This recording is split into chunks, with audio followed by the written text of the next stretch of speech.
नमस्कार दर्शकों, आज से हम आपके लिए एक साप्ताहिक श्रृंखला प्रारंभ कर रहे हैं जिसमें हम चाणक्य नीति का विशद विश्लेषण आधुनिक परिप्रेक्ष्य में करने का प्रयास करेंगे। लेकिन चाणक्य नीति का विस्तृत वर्णन करने से पूर्व हम आपको विष्णुगुप्त अर्थात चाणक्य के जन्म और उनकी परिस्थितियों के बारे में तथा उनके चाणक्य बनने के गौरवशाली इतिहास का वर्णन करना आपकी जानकारी के लिए अत्यंत ही आवश्यक है, ताकि आप अपने भव्य और गौरवशाली इतिहास से परिचित हो सके और अपनी समृद्ध संस्कृति की जानकारी हासिल कर सके।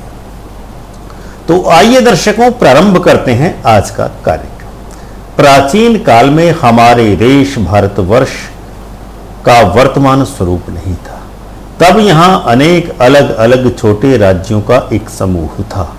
उस समय एक विशाल राज्य था जिसका नाम मगध था। मगध की राजधानी का नाम कुसुमपुर या पुष्पपुर था। चाणक्य का काल आते आते इसका नाम पाटलिपुत्र हो गया था, जो इस समय पटना के नाम से जाना जाता है। मगध राज्य वर्तमान के बिहार, झारखंड आदि राज्यों से मिलकर बना था। मगध राज्य में नंद वंश का शासन था। इसी वंश में एक अत्यंत योग्य और कर्तव्यनिष्ठ राजा थे महापद्म नंद। उनका नाम महापद्म इसीलिए पुकारा जाता था क्योंकि उनके राजकोष में महापद्म रुपया एकत्र था। महापद्म की गणना इस प्रकार से की जाती है, आपकी जानकारी के लिए हम बताते हैं। इकाई, दहाई, सैकड़ा, हजार, 10,000, लाख, 10 लाख, करोड़, 10 करोड़, अरब, 10 अरब, खरब, 10 खरब, नील, 10 नील, शंख, 10 शंख, पद्म, 10 पद्म और उससे भी बड़ा था महापद्म। आप कल्पना कीजिए कि जिस राजा के राजकोष में इतना अधिक धन हो, वह राज्य कितना समृद्धिशाली होगा। इसी नंद वंश में बाद में एक राजा हुए जिनका नाम धनानंद था। धनानंद अत्यंत ही विलासी और अयोग्य था। धनानंद की मंत्री परिषद में वक्र न्यास महामात्य था, जबकि महामंत्री के पद पर शक्टार नामक व्यक्ति आसीन था। महामंत्री शक्टार के परम मित्र थे आचार्य चणक। आचार्य चणक के पुत्र थे विष्णुगुप्त, जो बाद में आचार्य चाणक्य के नाम से पूरे विश्व में विख्यात हुई, जिनको हम यूं तो आचार्य चाणक्य के जन्म का सही समय ज्ञात नहीं हो सका है, लेकिन इतिहासकारों का मत है कि चाणक्य का जन्म 350 ईसा पूर्व में हुआ था। शक्टार बहुत ही ईमानदार और योग्य व्यक्ति था।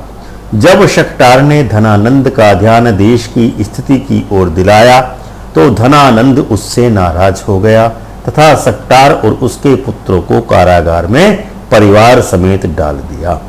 राजा धनानंद के भ्रष्टाचार का विरोध करने के कारण आचार्य चणक को भी कारागार में डाल दिया गया। कारागार में आचार्य चणक पर अत्यंत ही घोर अत्याचार किए गए, जिससे उनकी मृत्यु हो गई। लेकिन आचार्य चणक की मृत्यु के समाचार को राजा धनानंद ने अंत तक गोपनीय ही रखा। बाद में आचार्य चणक की पत्नी और चाणक्य की माता का भी देहांत हो गया। संरक्षणहीन होने पर विष्णुगुप्त विद्या अध्ययन हेतु अपनी माता के वचनानुसार तक्षशिला विश्वविद्यालय चले गए। यह तक्षशिला विश्वविद्यालय जिस स्थान पर स्थित था, वह स्थान वर्तमान में पाकिस्तान का पंजाब प्रांत है। महामंत्री शक्टार ने कारागार से रिहा होने के बाद विष्णुगुप्त अर्थात चाणक्य को ढूंढने का अत्यधिक प्रयास किया, लेकिन वह सफल नहीं हो सका। इधर काफी वर्षों तक तक्षशिला विश्वविद्यालय में अध्ययन करने के बाद विष्णुगुप्त अब तक आचार्य चाणक्य बन चुके थे। कुछ समय तक चाणक्य ने वहीं पर विशिक्षण कार्य करना स्वीकार कर लिया। तक्षशिला विश्वविद्यालय में अध्यापन करते करते आचार्य चाणक्य के मन में अपनी जन्मभूमि के दर्शन की इच्छा जागृत हुई और वह पाटलिपुत्र आए। वैसे तो इस समय मगध का राजा धनानंद ही था, लेकिन अब उसकी मंत्री परिषद में अनेक नए लोगों की नियुक्ति हो चुकी थी। इस समय महामामत्य के पद पर कात्यायन नामक व्यक्ति आसीन था। कात्यायन का शरीर अत्यंत विशाल, हृष्टपुष्ट और बलशाली था। वह सभी राजकीय नियमों का और लोगों से कराता भी था, इसीलिए उसे राक्षस या अमात्य राक्षस भी कहा जाता था। इसके अलावा महामंत्री के पद पर आचार्य वररुचि आसीन थी। वररुचि ने भी तक्षशिला से ही अपनी शिक्षा दीक्षा पूर्ण की थी। चूंकि राजा धनानंद पूर्णतः विलासी था, इसीलिए मगध राज्य में अनेक प्रकार की अव्यवस्थाएं अब तक फैल चुकी थी। अपनी यात्रा प्रवास के दौरान आचार्य चाणक्य पाटलिपुत्र में एक स्थान थे, तो मार्ग में उन्होंने कुछ लड़कों को खेलते हुए देखा।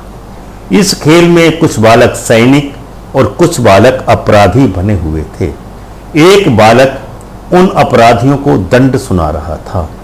उस बालक की गंभीरता और निर्णय क्षमता को देखकर मन ही मन में आचार्य चाणक्य अत्यंत ही प्रसन्न हुए। आचार्य चाणक्य ने उस बालक का परिचय पूछा तो उसने अपना नाम चंद्रगुप्त बताया। यह चंद्रगुप्त नामक बालक एक सेनापति का पुत्र था, जिसकी मृत्यु हो चुकी थी। माता का नाम सौदामिनी था।